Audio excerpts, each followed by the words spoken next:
secret. Then we are nice wave off. Doxy another one, and he jumps.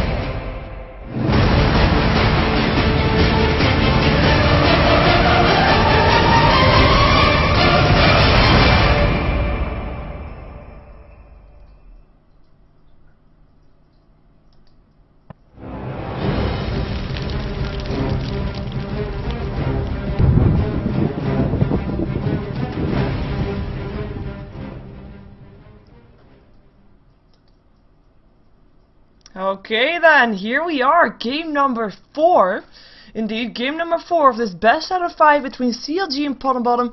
Score so far is 2 for Potm Bottom and 1 for CLG. So if Potm Bottom wins this game, they win ProDota2 Worldwide League. They win $10,000. But CLG, they can force out a game number 5. If they win this match, then the next match will be the decider for it. They still have a chance, and we're gonna see how they're gonna take that, because last game it was really tight, but still it was in the end CLG that managed to take the game.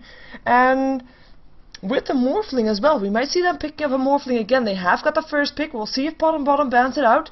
Potm Bottom, they had a strategy for going with Tinker, and they have been doing the strategy with a Tinker for a very long time.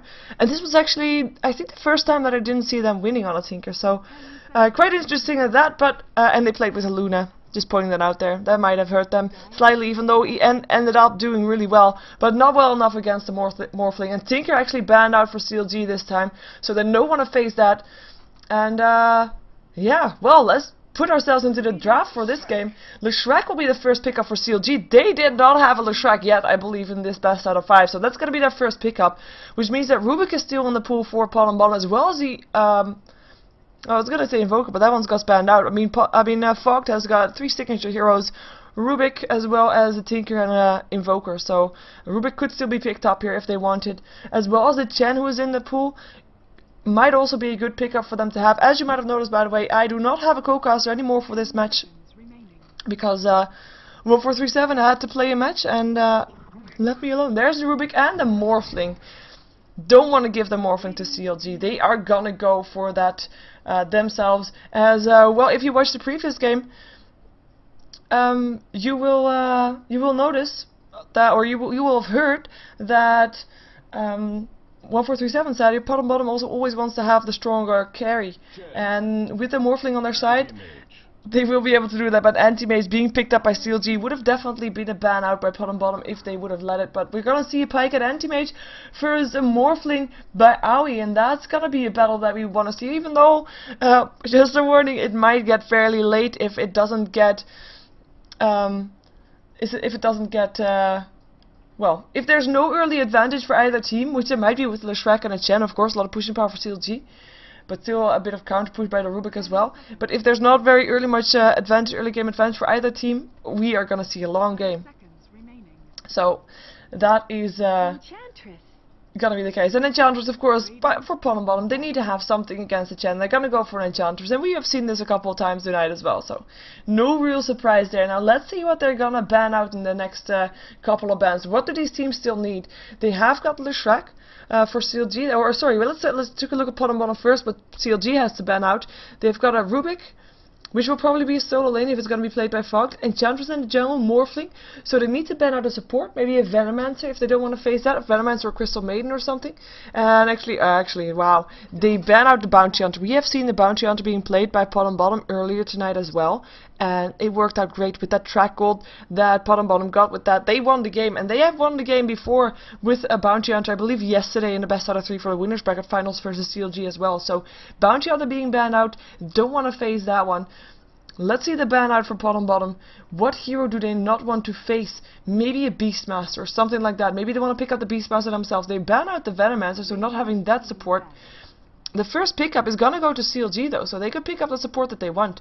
I'm quite uncertain what lane LeShrek is gonna be. Maybe he's actually gonna be the one to support the Anti-Mage. We'll find out. He could also go for a solo lane as a CLG. I mean, they have got a jungle hero, they've got an Anti-Mage, which could be a solo lane as well if they did that before. And they could also still go for a Sand King and then have LeShrek Sand King lane, quite standard. Even though I'm not sure if they want to go for a quite standard lane, because, you know, that is not really really what they want to go for. They want to be able to surprise Potm Bottom. Let's see what the last ban out is gonna be for CLG. They're taking their time. Gotta go into the bonus time. There we go. And yeah, Beastmaster. Okay. They do indeed ban out the Beastmaster, so no real surprise there. As the last ban is for Potm Bottom is gonna probably be a solo lane, maybe even a Windrunner or a Queen of Pain, unless of course they want to have something for themselves to pick up as well. And yeah, what do they want to pick up? Maybe it's team fight. We're missing team fight in this game, people. We want to see Ravages and Black Holes. Well, we're not gonna see Black Holes probably unless they're gonna try to go for a solo lane with that, which could be an opportunity here. It's gonna be a Shadow Demon that gets banned out, so Windrunner gets picked up. As that was a logical pickup, as a, you know, it would be a logical ban out as well, like I said. And it's gonna be Shadow Shaman once again. Not banned out, picked up here once again. I do think this might be a solo Shadow Shaman with a side lane Rubik. We will see though, as CLG has the last pickup right now, and it will determine for them what lanes they're gonna go for. I mean, Windrunner will be solo laning. We know that the Chen will be in the jungle. We just don't know yet if the Leshrac is gonna be a supporting role with the anti-mage, or if he is gonna be soloing mid lane. It could be either way. They could go still for Queen of Pain. They could go still for some weird mid lane hero, and with weird I mean like an unorthodox one. Maybe even a Storm Spirit, or well, probably not a Storm Spirit, but you know, something that is not usual. They're gonna go into the bonus time, and they still had a lot of bonus time left, so they can definitely do that. Like 1 minute, more than 1 minute left, of course, if you can see that too. Maybe some aggressive mid hero. Templar Assassin. Yeah, I don't think that's gonna be it though.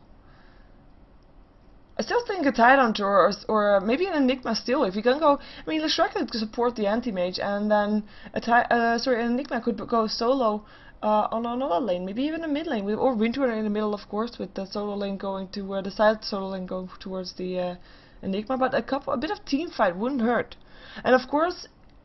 Well, actually, with the Enigma, you're already facing a Rubik, so that Black Hole is gonna get stolen. So maybe you'd be better off with the Tidehunter or an Earthshaker or something like that. But well, if you have that, with an Earthshaker at least, you will force Leshrac to go solo mid, and you probably don't want to really do that. We haven't seen that yet coming out from CLG, as they're really in a lot of discussion right now, because they only have 13 seconds left. They only have 13 seconds left to decide which hero they have. Sand King. Okay, that will be the hero for them to pick up. So team fight indeed, and not one with an easy ultimate to steal. Let's see the last pickup for Potm Bottom. Now that there's team fight on CLG, they might want to have something for themselves as well. We don't really know yet how the lanes are gonna be, but it could just be, well, it depends if the Shadow Shaman or the Rubik is gonna be support. It can go either way. They really, I mean, there's really no strict lane for them, lineup for them, for who is going where, apart from Enchantress in the jungle, or with the semi-trialing with the Morphling, or at least helping out the Morphling on his lane. But we will see. Maybe an Earthshaker with a Morphling could be working out. Tidehunter still as well. And then a Shadow Shaman and Rubik would be solo, of course. That would be the follow-up. But maybe they've said, you know, Shadow Shaman is gonna be support, so we need a solo lane. And with the solo lane now for CLG being either the Leshrac or the Sand King. Well, actually, maybe Anti-Mage can do that. I mean, I said the Sand King earlier, didn't I? Because of the Leshrac Sand King lane up, and then the Anti-Mage solo. That could still be the case here. And in that case, they're facing a strong dual lane, and maybe they want to have something against that. And Earthshaker would then be a good hero. Because he's like the anti-gank. Together with the Shadow Demon, but Shadow Demon banned out. And Fisher can disrupt an attack just as well as a Shadow Demon. Well, maybe a bit less, but still fairly okay. Taking their time. 30 seconds left. If they want to still go for a solo lane. Yeah, I'm not sure. Puck. Nah.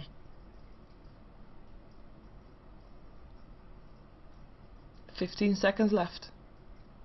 10 seconds. I'm not gonna count down, it's stupid, but I'm just trying to think of what kind of hero, what kind of discussion they could have been having now. 4 seconds left, they have to pick something now, and it's gonna be an Enigma, so team fight for them, as that was probably gonna be a solo lane for them. So that will be the case for this fight. We'll have a team fight on both sides, we have a hard carry on both sides, we've got a jungle on both sides, and we've got a dual lane on both sides. We just don't know which dual lanes just yet, and a solo lane. Even though I think at least Windrunner is gonna solo lane, that's all I can say so far for the Radiant team. For the Dire team, I'm not so sure. They could, yeah, Morphling is gonna be the one to farm alongside a support, but we don't really know what support just yet. As we're waiting for the last hero to get picked up there by CLG.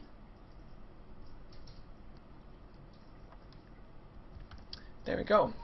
So here we are. Let's see who's playing what. For Potm Bottom first, we have got Way Too Sexy playing the Shadow Shaman. Fogged is going to be playing his signature Rubik. We're going to see Aoi 2000 upon his Morphling, no surprise there. Tide the Time upon his Enchantress. Snaking on the Enigma, making him a solo side lane indeed.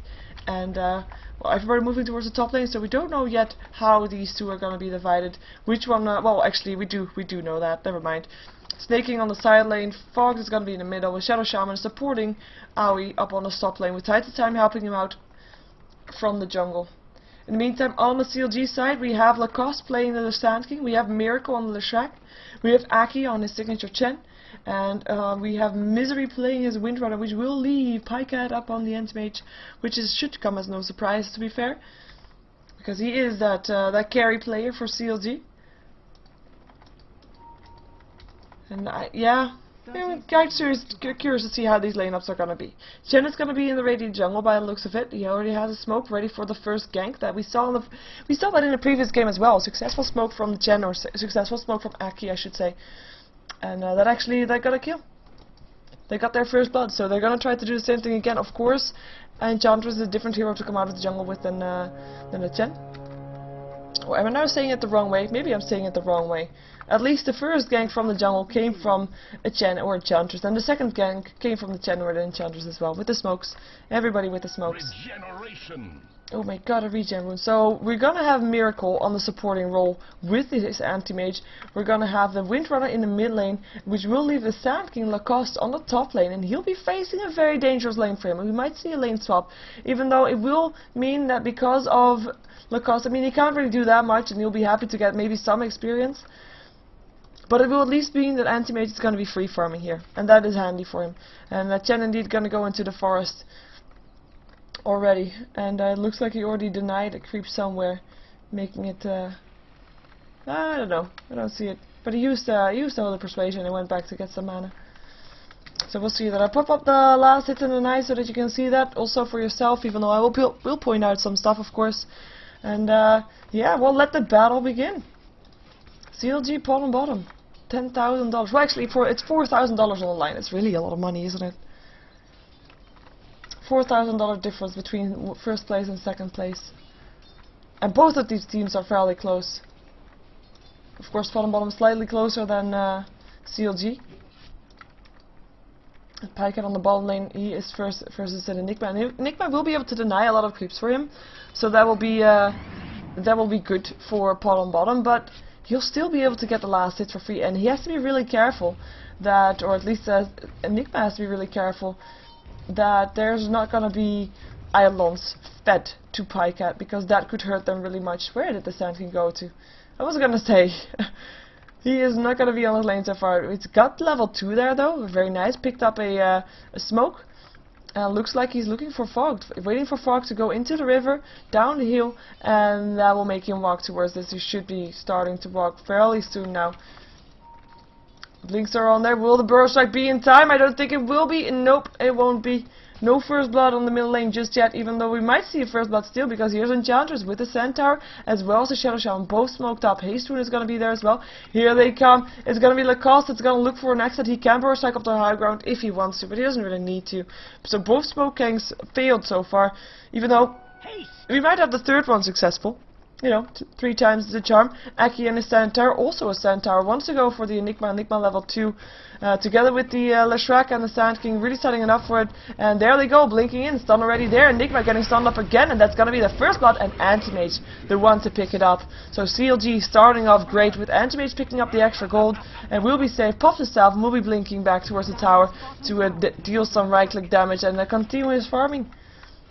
So good start for CLG, definitely, with not only getting the first blood, but also the first blood up on the Anti-Mage, who's already got his permanent shield, will be able to get boots if he wants them. And even though he gets denied, of course, by the Enigma, it is just a great start for him. And we have Sand King rotating back to the top lane. He's gonna get some experience, maybe. But the thing that we need to keep track of is, of course, Morphling versus Anti-Mage.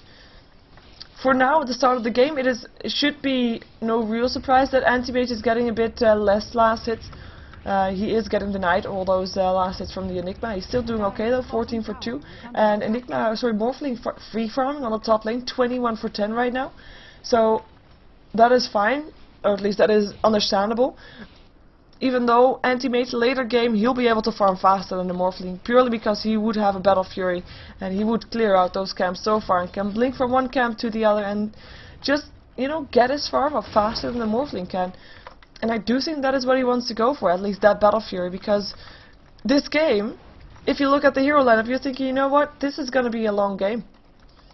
So they have he has the time to go for that. Normally when you think like, okay, we're getting pressured too hard, we're getting put at a disadvantage too fast, we might just go for a what's it called, for a Vanguard, and then just for Manta Sao. Oh, Lacoste.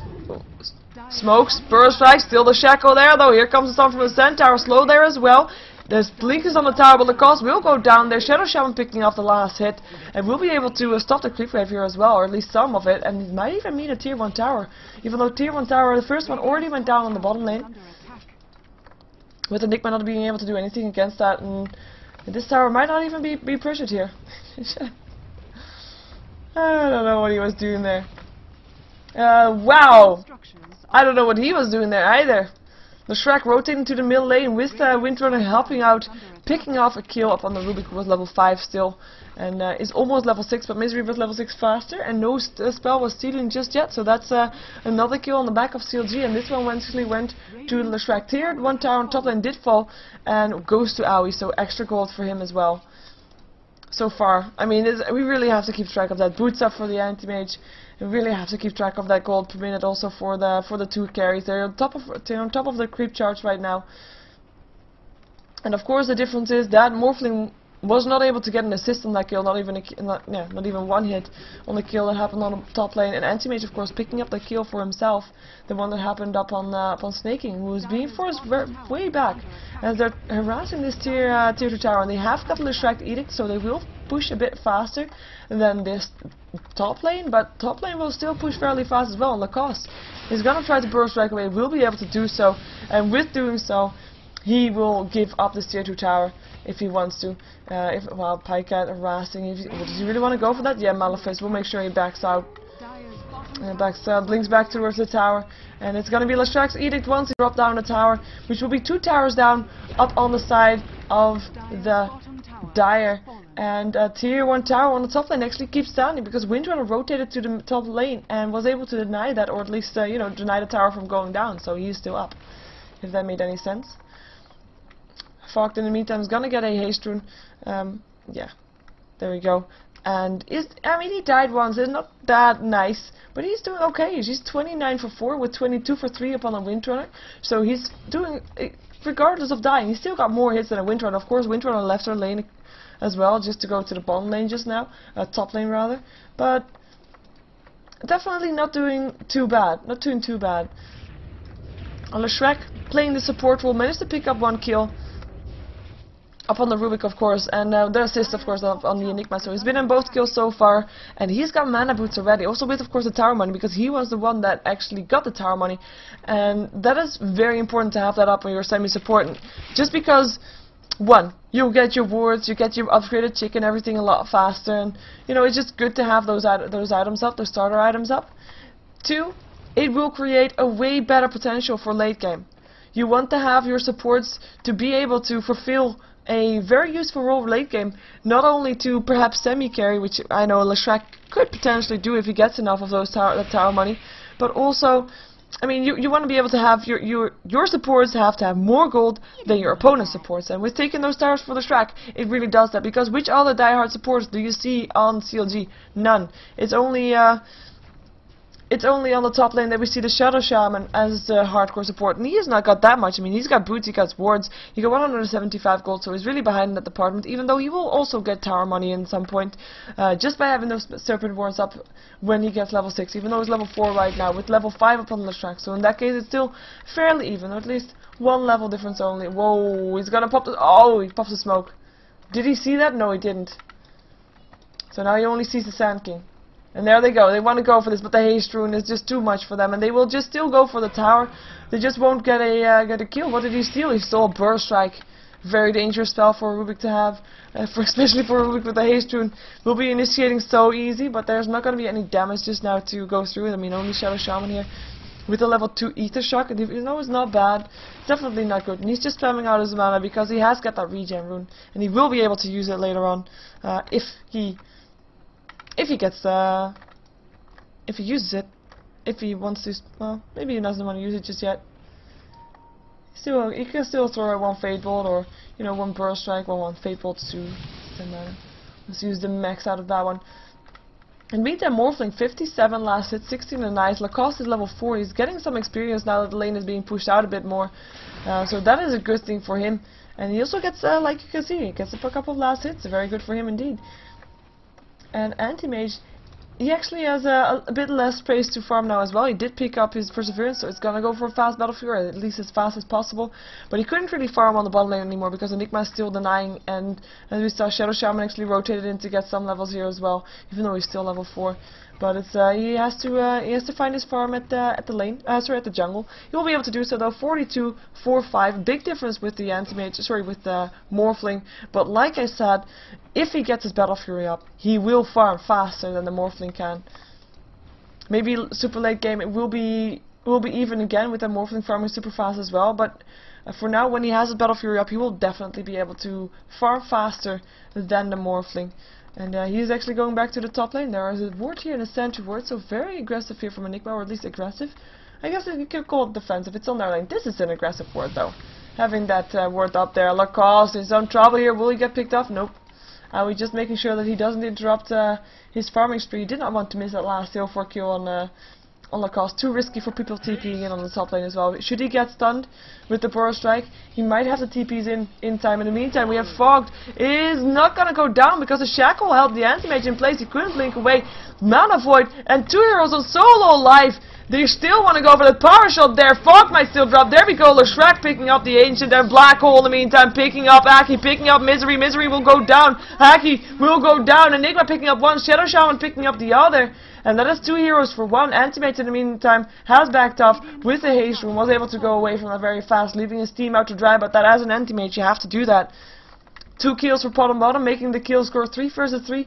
Chen going down. Windrunner going down. Of course not that big losses. Well, even though you can call the Windrunner fairly big loss, she was of course solo mid for a while, and you know it is one of those farming heroes. And yeah, it's a good trade, I guess, for Rubik. An okay trade. Let's call it that. Let's call it an okay trade. And Rubik will have to steal a new spell. That might not be so handy. Well, even though you can just steal a Burrow Strike again if he wants to. Yeah, which he does, and he gonna throw out a Fate Bolt. He knows that nobody can really attack him right now. Leshrac is still there though. I mean, this is the combination now you want to see. With the Sand King there, with the Leshrac there, Burrow Strike, Split Earth, you can't go anywhere then. So we might see that again. As the ward is there from the dire team, so they only see the Leshrac edging very close, very slightly, and we might actually see Rubik going in on this. Oh, they spotted her though. Oh, Shackle, no! Not gonna hit. Burrow Strike is gonna hit though. Where's Leshrac? Epicenter being caught, and Burrow Strike away. No stun from Leshrac in time. Sand King, 4-staff forward, doing some extra damage. Fogged. Oh. What? Oh, what a timing. What a timing. We saw him standing still, and he's like, oh man, he just stopped. Cause he just stopped. Ah, His mouse is dead. Oh wow. Remake. He is still gonna go down. Pretty sure I'm dead. Yeah. I think so too. Wow, this is actually pretty CLG is saying remake from beginning with a smiley face. Maybe they think they're slightly outpicked, because if they say remake from the beginning means that, you know. Oh, nah, never mind. Oh, this is so. Oh, what a timing. Oh well, you know, focus. Yes, gold graph. This is actually true. I was expecting to see a 0 here somewhere, but it's actually 4k gold in favor of Potm Bottom right now. It's of course with the towers, but it is gonna be that Morphling. Let's look at the gold. Oh jeez, Morphling. He is farming so fast. And that is gonna be the gold difference mostly. And we see the Sand King and the Chen being well, yeah, by fucked.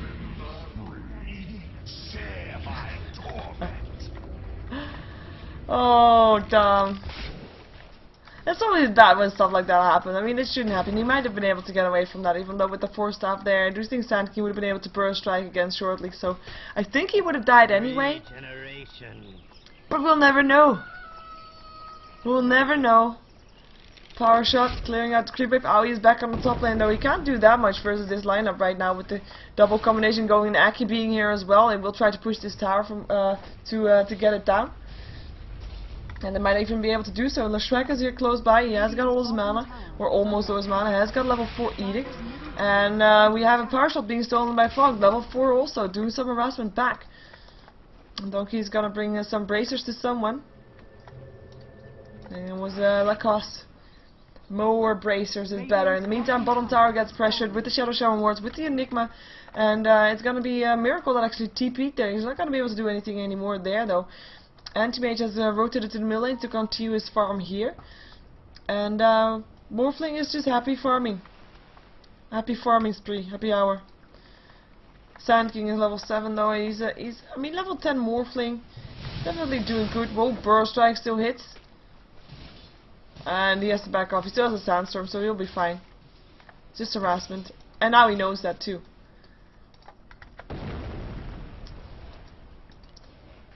The Shrek, he's doing good. I mean, he's playing this as a support, but he started out as a support, I should say that, but he is doing very well. And even though if we look at the gold per minute right now, we see that, you know, I said earlier there was only one real support up on CLG, and that was Leshrac, and the rest was, you know, on solo lanes. But we do see the Chen and the Sand King being very low. Malphite, Miracle, wow, taking a lot of damage from that, might actually go down. Aether Shock will finish it off.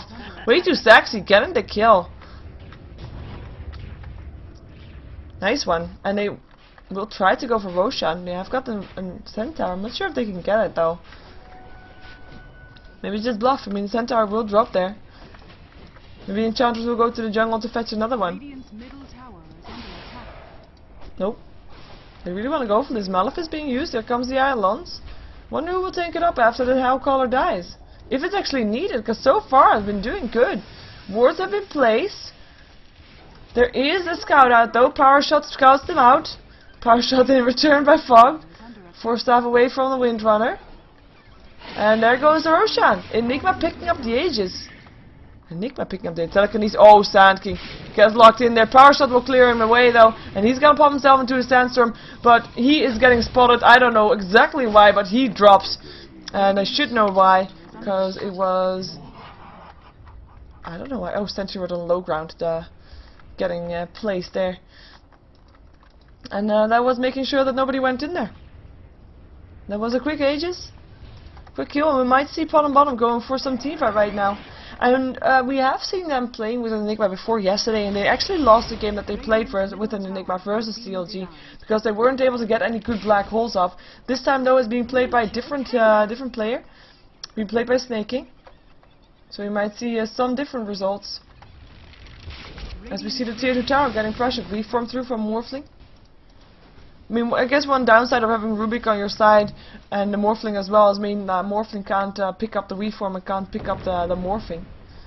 That is sad. But still doing really good. The TP's out again. And he's gonna try to find anti-mage. Ooh, cool, didn't latch. But anti-mage is okay farming. I mean, he's building still towards his Battle Fury. In the meantime, we also have Aoi farming. He is getting very close to his Lincoln Sphere, and will then join some team fights probably. And he'll be able to do that earlier than the anti-mage is able to do that. That's for sure. In the meantime, we have I keep switching back to that anti-mage because I keep expecting him to have something different, but he's just not doing it. Oh well, let's take a look first. We have Chen building towards his mechanism. We have Sand King. He doesn't have that much because we saw him having very little gold, and he's actually 3 heroes of CLG are our lowest on the gold score right now. With Leshrac not able to pick up any towers anymore, so has dropped back to 235. He has got his mana boots, of course, so he still has. He's got 1k gold. Might be going for Bloodstone if he really wants to, if he thinks he can get enough farm.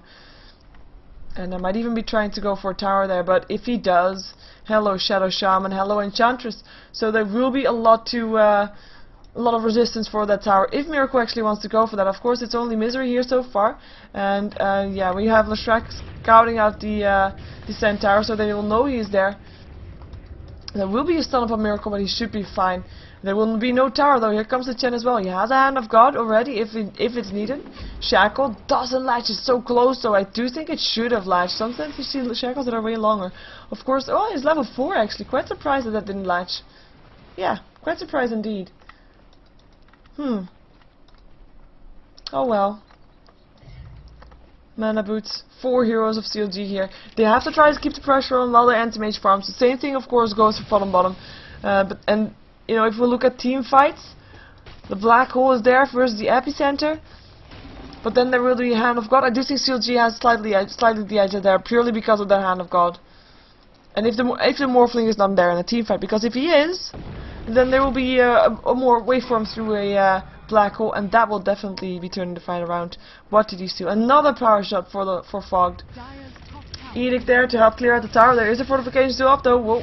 He from through, morphing to his illusion, and tower will drop. No deny just yet because the fortification is on. And there we go, power shot, and it's gonna be Chen that destroys the tower with its creep. Miracle is gonna have to TP away because Fog did too much damage there. Sand King will be TP'd home, and it's gonna be only Chen left here, but he'll be fine. And he's only up for his Fog as well. Fog who is just continue to keep him on the pressure, making sure at least that the lane doesn't push out anything extra.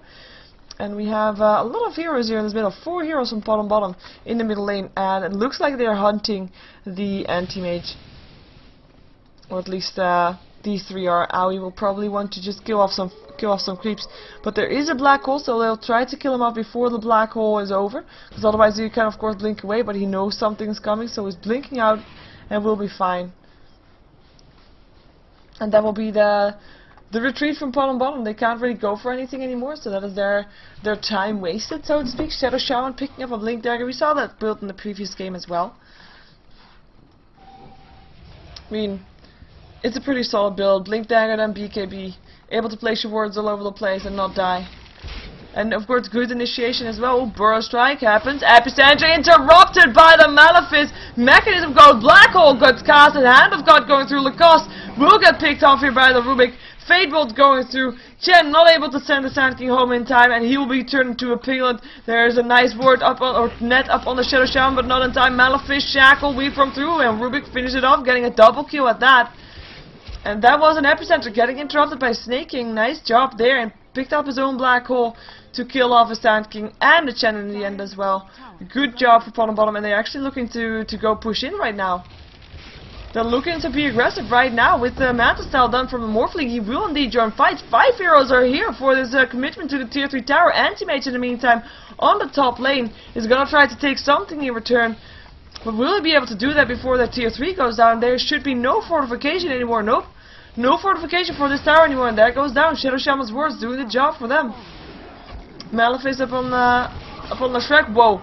And that was the Aegis that was on the Enigma. That's why he had that power shot from Fox to go through. That's so annoying. It's such a powerful spell.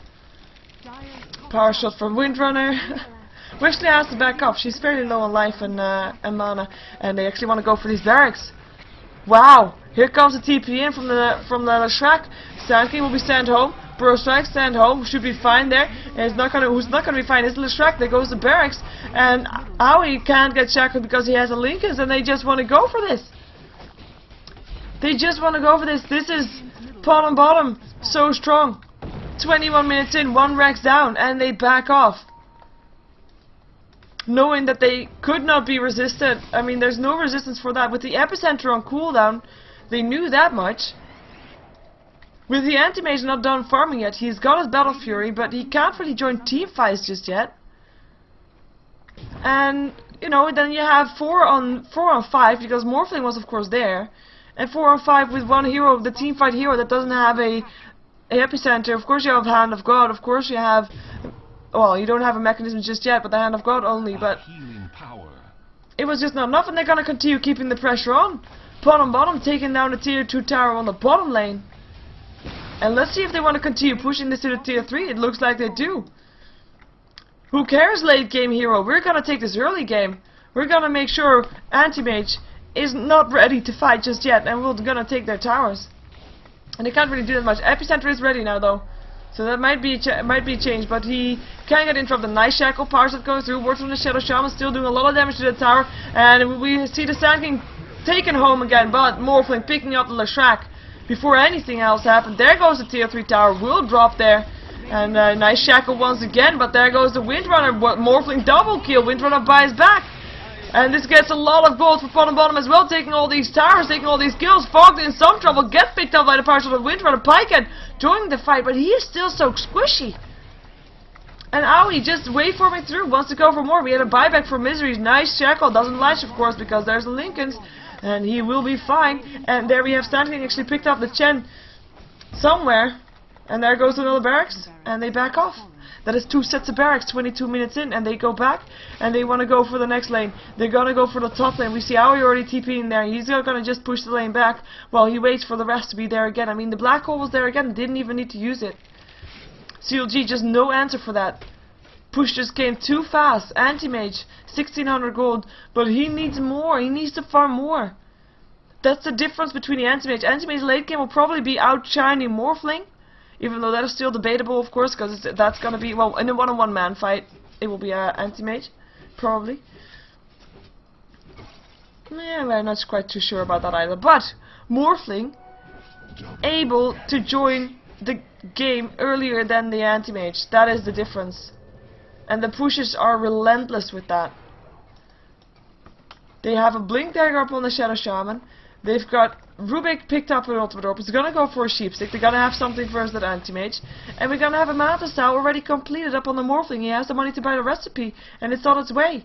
He has been farming so fast, has been picking up so many heroes. He's got 4 kills right now, and out of the 11 kills, he's been there for 6 while he's set on the top lane for an entire time.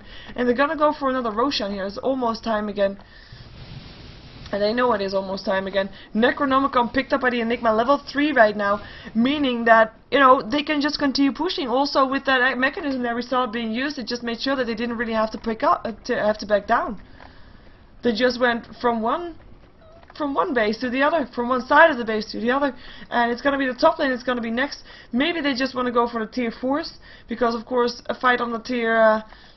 On the tier 3 again will probably be a bit too obvious. Maybe this time CLG will anticipate a bit more. Well, anticipated more. They knew it was coming, but maybe they will have an answer for it then. So it could be they just want to push where the mega creeps are and go for the tier 4s. We'll not know for sure though. But in the meantime, Potm Bottom heavily in advantage. I mean, Rex, 2 Rex, and that is just, and Roshan, of course. And that is just such a big advantage for them. Getting the second Roshan in the game, 25 minutes in. We're going to see the gold graph 15k in favor of Potm Bottom, experience graph 10k in favor of Potm Bottom. I mean, it has been even for a while because, you know, the kills aren't that excessive. But those towers, those barracks, those pushes. You can't just do that much against it, and Misery is going to not be able to do anything here. Of course, Morphling will be able to defend this tower. And we're going to see Potm Bottom on the move. Smoke up though. This is a smoke. And they're gonna find someone here. Telekinesis up on Pycat. Invisibility room picked up by the Shadow Shaman so that anti-mage can't have it. Stun, hits, up on the Shadow Shaman who gets forced up onto the high ground. Shackle up on Pycat though. Pycat going down. Morphly picking him up. Leshrac going down. 2 heroes dead on the side of CLG. And they are gonna go for this blink out from Fog as well. It seemed to blink. Oh yeah, it was a blink. He stole a blink. I was gonna say he doesn't have a blink dagger. But he doesn't care, he just steals blinks. Just so he has that as well. Mantis Tower for Aoi, and they want to go for the tier 4s here. Maybe they just rotate to the tower as well. They're gonna gift some of the buildings. They have Necronomicon warriors as well. They will tank up. There's a Shadow Shaman wards, and they will take down his tier 3 tower, and there's nothing that CLG can do against it. I mean, we have got the Chen with some creeps. That is nice and all of that, but, you know, there goes the tower, and it's gonna be mega creeps. It is that simple. It is just that simple. Fog's mouse broke again. There he stands, epicenter. But you know what? He's got his null field. That doesn't do that much damage. And horrible doesn't matter. Doesn't matter indeed because tiered barracks are down. GG, well played, rats. So we have ourselves a winner. We have ourselves a winner, and that is Potm Bottom. Potm Bottom takes the title of #1 for the Season 1 for ProDota2 League. Takes down $10,000. And may I just remind you, Potm Bottom does not have a sponsor, so they don't need to share that money. They just have it. Nice job indeed. And well played by both teams, as we're going to see the throne go down. And CLG, of course, again, takes the second place. Still $6,000. A lot of money for them as well. But second place, of course, not what they went for. Still good job for them too, going through the winners bracket. And yeah, definitely doing a good job in this tournament in total. We've seen some great plays from them. At Potm Bottom, able to just not drop, well, I'm not going to say single game, but they also came through the winners bracket. Of course, CLG got dropped back to the winners bracket by Potm Bottom yesterday, so they have that. But, wow, yeah, great game. So, Potm Bottom taking the win for this match. If you want to check out more about ProDota2, you want to see the paths that all these teams have taken to get here, to get to this point, go to ProDota2.com with ProDota2 just written down as a number. And you'll find all your information there. If you want to watch any replays, you can do that because this tournament is purchasable in the Dota 2 store, where you can see all the replays. And my name is Sheever. I am a Go-To Gamers caster. You can follow me on YouTube on youtube.com/SheeverGaming. I also have a website under the same name, SheeverGaming.com, where you can find more information about me, and also for my Twitter and for my Facebook and stuff like that. And that was actually the last game. There will be more casts coming because I will be casting Sex Sunday evening cup something. Wow, shame on me. But it's a North American league match, and I will be following one team around if everything goes correctly. So anyway, Potm Bottom champions. Congrats to them. And it was such a fast match. The pushes just came way faster than I expected, than CLG expected, and just like that, over. So here we go. Outro.